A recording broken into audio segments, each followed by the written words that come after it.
నమస్తే, welcome to inside story.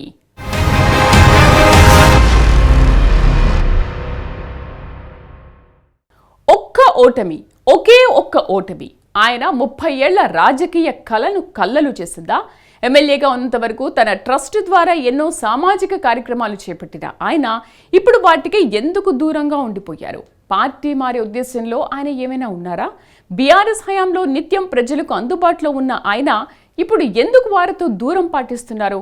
అసలు ఇంతకీ ఎవరా నేత? ఎందుకీ పరిస్థితి?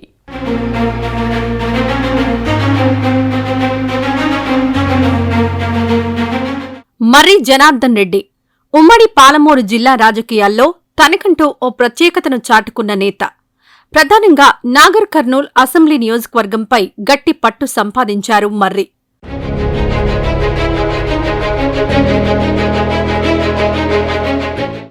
వస్త్ర వ్యాపార సంస్థ అధినేతగా ఉన్న మర్రి జనార్దన్ రెడ్డి రాజకీయాలపై ఆసక్తితో తన పొలిటికల్ ఇన్నింగ్స్ స్టార్ట్ చేశారు. బీఆర్ఎస్ వర్కింగ్ ప్రెసిడెంట్ కేటీఆర్కు అత్యంత సన్నిహితుడిగా మారారు. 2014-2018 ఎన్నికల్లో బీఆర్ఎస్ అభ్యర్థిగా పోటీ చేసి వరుస విజయాలు సాధించారు.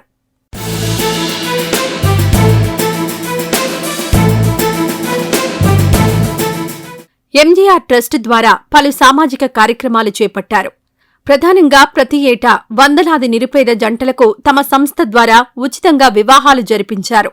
ఇతర కార్యక్రమాలు కూడా చేపట్టారు.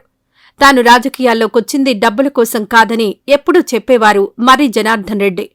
దేవుడు తనకు ఎంతో ఇచ్చారని, గతంలో తాను పడిన కష్టాలు తన అన్నా చెళ్లలైన ప్రజలు పడవద్దని చెబుతుండేవారు. అందుకే సామాజిక కార్యక్రమాలు పెద్ద ఎత్తున చేపడుతున్నట్లు వెల్లడించేవారు మర్రి. అంతేకాదు 30 ఏళ్ల పాటు నియోజకవర్గంలో ఎమ్మెల్యేగా కొనసాగాలన్నదే తన లక్ష్యమంటూ చెప్పుకొచ్చేవారు మర్రి జనార్దన్ రెడ్డి.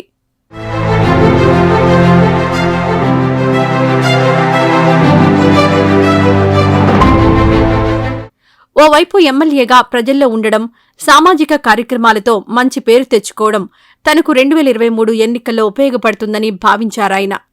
హ్యాట్రిక్ ఖాయమన్న ధీమాతో ఉన్నారు.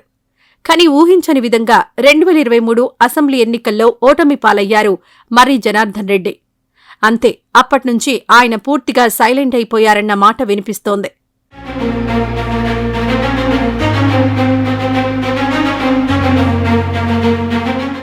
రెండుసార్లు వరుసగా అధికారంలో ఉండడంతో సహజంగా ప్రభుత్వంపై వచ్చే వ్యతిరేకత ఈయనపై ప్రభావం చూపిందంటారు అనుచరులు.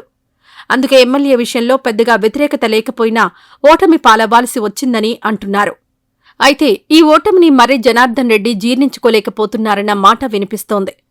ఇంత చేసినా తాను ఓడిపోవడం ఏంటన్న ప్రశ్న ఆయన వేధిస్తున్నట్లు సమాచారం.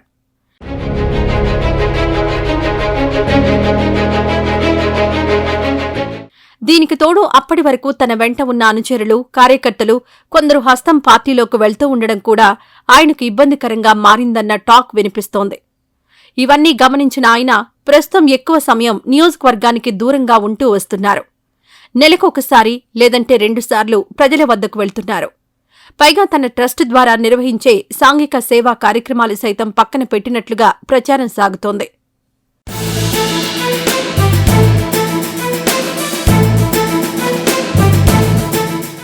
ఇంకా చెప్పాలంటే తనను ఆర్థికంగా ఇంత వాణ్ణి చేసినా, సమాజంలో గుర్తింపునిచ్చిన వస్త్ర వ్యాపారాన్నే ఆయన ఎక్కువ సమయం చూసుకుంటున్నారన్న టాక్ వినిపిస్తోంది. మరి ఆయన ఇలాగే సైలెంట్గా తన పని తాను చేసుకుపోతారా, లేదంటే ఇప్పటికే కొందరు బీఆర్ఎస్ నేతల మాదిరిగా పార్టీ ఏమైనా మారతారా అన్న టాక్ కూడా నియోజకవర్గంలో వినిపిస్తోంది. ఏది ఏమైనా ఒక్క ఓటమి 30 ఏళ్లపాటు ఎమ్మెల్యేగా ఉండాలన్న మర్రి కలను కల్లలు చేసిందన్న మాట వినిపిస్తోంది.